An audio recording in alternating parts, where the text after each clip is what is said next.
Hello, family. Thank you for coming over to the house tonight. And just kick off your shoes and relax your feet. Party on down to the SK beat. We're kicking. Just kicking. Just kicking. Okay, you don't come to another episode where we're going to be asking the question of, why you telling my business? Don't be telling my business. Why not? Because a can and a can, a can, and a wheel. Now we're off to...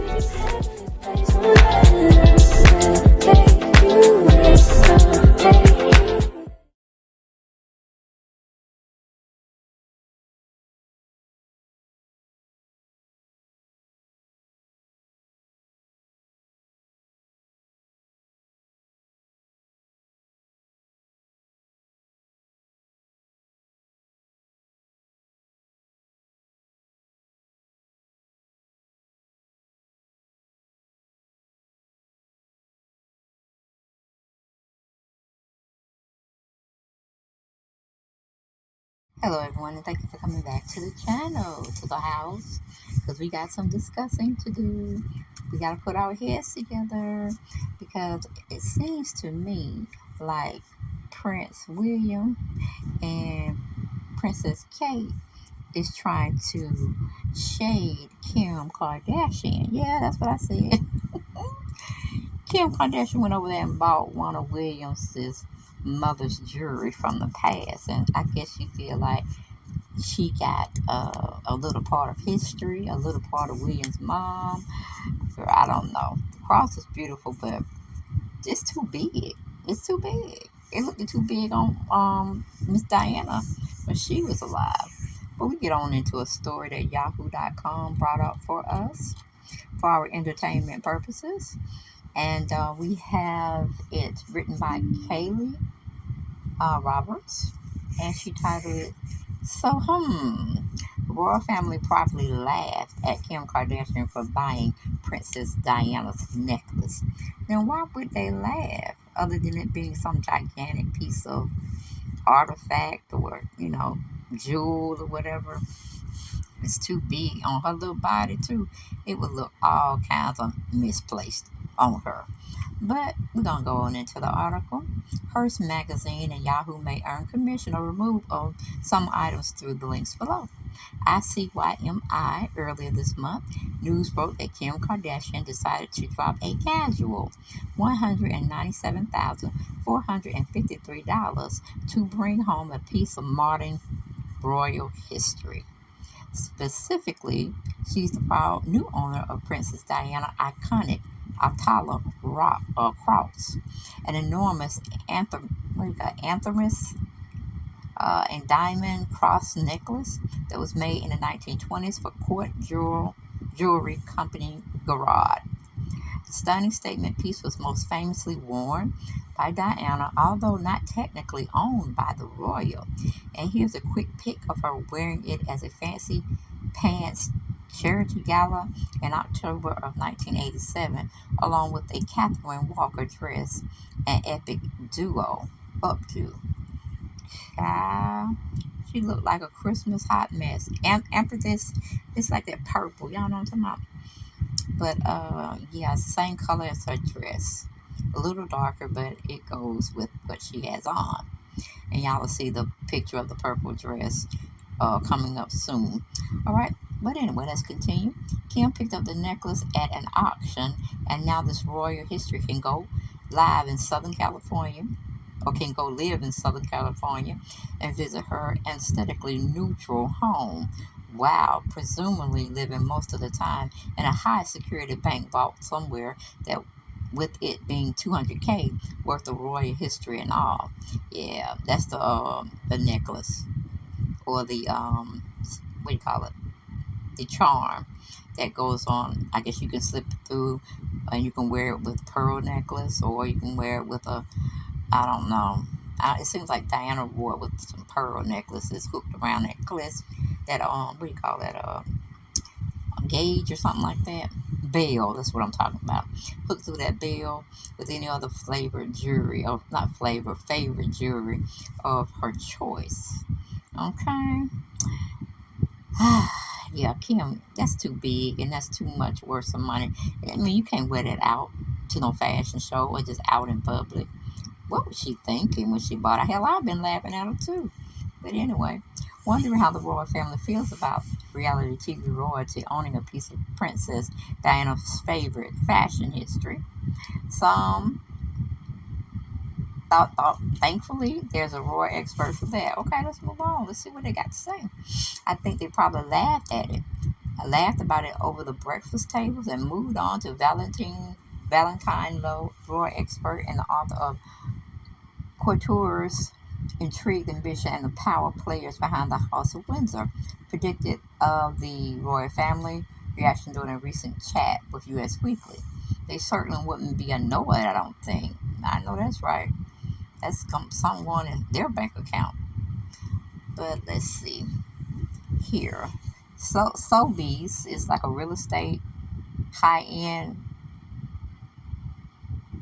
I think they do real estate or they sell houses, but they're also an auction house. So Sotheby's had, I guess, put it on display for anybody that was worth wanting to spend that type of money. And Kim evidently was, because she modeled, what's her name, Marilyn Monroe's dress. It was a replica, so she didn't really take out the real dress, but she got a chance to try it on. But she had a replica of what's a Marilyn Monroe dress that she wore. I think at some movie she was meeting the president at. I don't know. It was President Kennedy term during that year. But yeah, and she was not, because Kim got hips and she got butt. What made her think that she could get into that Marilyn Monroe dress? I don't know, because Marilyn wasn't built like that.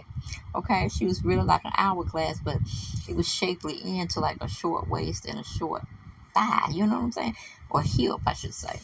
So I don't know where she was coming with it, but I think they did laugh at her. I think they did laugh at her hugely, vastly. But anyway, we go back to what Sotheby's had wrote up about, I guess, Kim purchasing the particular jewel. Said to be one of the Princess Diana's favorite pieces, the outer crosses a pendant created in the 1920s by court jewelers Garrard. She most famously wore it in October of 1987, paired with a Catherine Walker dress, to a charity gala in support of Birthright, a charity working towards the protection of human rights during pregnancy and childbirth. The cross was bought by Nam Atta TVE from Gerard in the 1980s, and through his friendship with Princess Diana, he loaned it to her several times over a number of years. It is understood that the cross was only ever worn by the princess, and it followed her death. Um, it was never seen in public again until now. The cross-shaped pendant is a fleury style made distinct by flowery design details and set with square-cut amethysts, which are accented by circular-cut diamonds. The pendant is a highly no, the pendant is a highlight of the Royal and Noble sale, which is open for bidding online until January 18th. The exhibition is open to the public at our New Bond Street galleries in London until January 18th. View the full catalog. That's what Sobeys Jewels had put out. But let me see. Okay, currently accepting bets on how likely it is that Kim will break that streak and wear it to the Met Gala this year, with current odds ranging from probably to 100 billion% for sure. Yes, Kim has got to stay in the limelight. She got to make sure everything is being looked upon her, even if she had to set the scene herself by calling photographers, letting them know anonymously where she's going to be so they can get the best pics of her.